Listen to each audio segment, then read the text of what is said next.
Raja Saab cinema చాలా రోజుల నుంచి ఎదురు చూస్తున్నాం. సో ఇప్పుడే మన రాజాసాబ్ లుక్కులు చూసాము, చాలా అద్భుతంగా ఉంది ఇప్పుడే.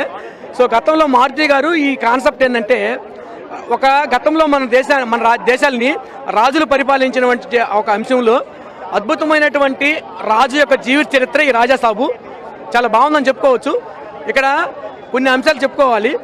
గతంలో మనకి మిస్టర్ పర్ఫెక్ట్, డార్లింగ్ చాలా సినిమాలు చూసాం ప్రభాస్ గారి.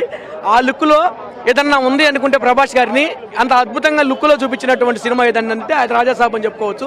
సో ఇది సంక్రాంతిని దృష్టిలో పెట్టుకొని మారుతి గారి సినిమాని తీసుకొచ్చారు. చాలా బాగుందని చెప్పుకోవాలి. ఎందుకంటే ప్రభాస్ గారికి ఇక్కడ ఏంటంటే బ్యాక్గ్రౌండ్ అంతా కూడా యాక్షన్ పార్ట్తో ప్రభాస్ గారిని ఈ సినిమా నిర్మించారు. ఇక్కడ కొన్ని హై గ్రాఫిక్స్ ఉన్నాయి.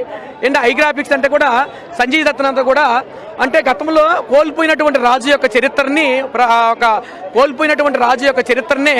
మనకి సంజయ్ దత్ క్యారెక్టర్ చేశారు. చాలా అద్భుతం చెప్పుకోవచ్చు. నిత్య జీవితంలో ప్రభాస్ గారు ఎలా ఉంటారో తెర మీద కూడా 2 సీన్స్ యాడ్ చేశారు. నేను అక్కడే కొన్ని కన్ఫ్యూజ్ అయిపోయాను. ఆడియన్ కొన్ని పాయింట్లో డిస్పాయింట్ అవుతాడు.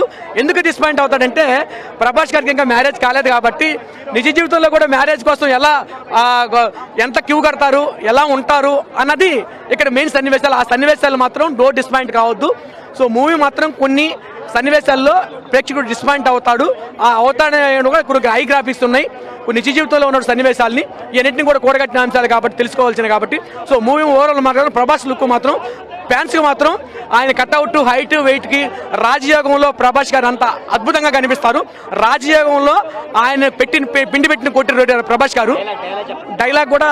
సో నాకు నన్నెవడే నా ఎంటెవడే వచ్చేదేదో డైలాగ్ ఉంది, చాలా అద్భుతంగా ఉంది.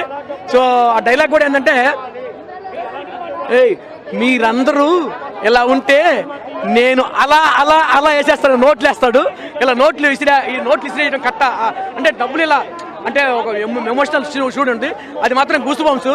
ప్రభాస్ ఫ్యాన్స్కి మాత్రం అద్భుతంగా ఉంటుంది. ప్రభాస్ ముసలి చాలా బాగుంది. నాకు నచ్చింది అదే అసలు అద్భుతంగా. ఆ ముసలి యొక్క ఫైటు ప్రభాస్ గారు ఆ ముసలిని ఫైట్లు కొట్టి బాగా ఎరగదీసేస్తాడు. అక్కడ ముసలిని మాత్రం ఎరగదీసినటువంటి ఫైట్లో అద్భుతంగా ప్రభాస్ గారు అసలు ఆయన బాడీ కట్అవుట్, ఫిజిక్, ఆ యొక్క ఫిట్నెస్ ఎలా చేశాడనేది నాకు ఆశ్చర్యం వేసింది. అసలు గతంలో ఉన్నటువంటి ప్రభాస్ గారు, ఇప్పుడు ప్రభాస్ గారు ఇలా ఎలా తయారయ్యాడనేది నాకు కనిపించాయని చాలా బాగుంది ఆడియన్స్కి. అంటే గతంలో మనం సంక్రాంతిని దృష్టిలో పెట్టుకుని సినిమా రిలీజ్ చేశారు కాబట్టి సంక్రాంతికి అన్ని సినిమాల్లో ఈ సినిమా కూడా ఉంటుంది. ఎలా ఉంటుంది అనేది మాత్రం మనం అప్పుడు చూడాలి. సో మూవీ మాత్రం ప్రభాస్ గారికి ఎక్కడ తగ్గలేదు. ప్రభాస్ గారికి ఆయన యొక్క ఇమిటేషన్కి ఎక్కడ తగ్గలేదు. ప్రభాస్ గారికి ఉన్నటువంటి ఒక ఫీలింగ్ మాత్రం ఎమోషనల్ కానీ ఫ్యాన్స్లో మాత్రం జోష్ ఎక్కడ తగ్గలేదు. సో ప్రతి ఒక్కరికి ఈ సినిమా చూడండి. ప్రతి ఒక్కరు థ్యాంక్ యూ. ఇట్లా మీ పెట్టిన సంక్రాంతి శుభాకాంక్షలు.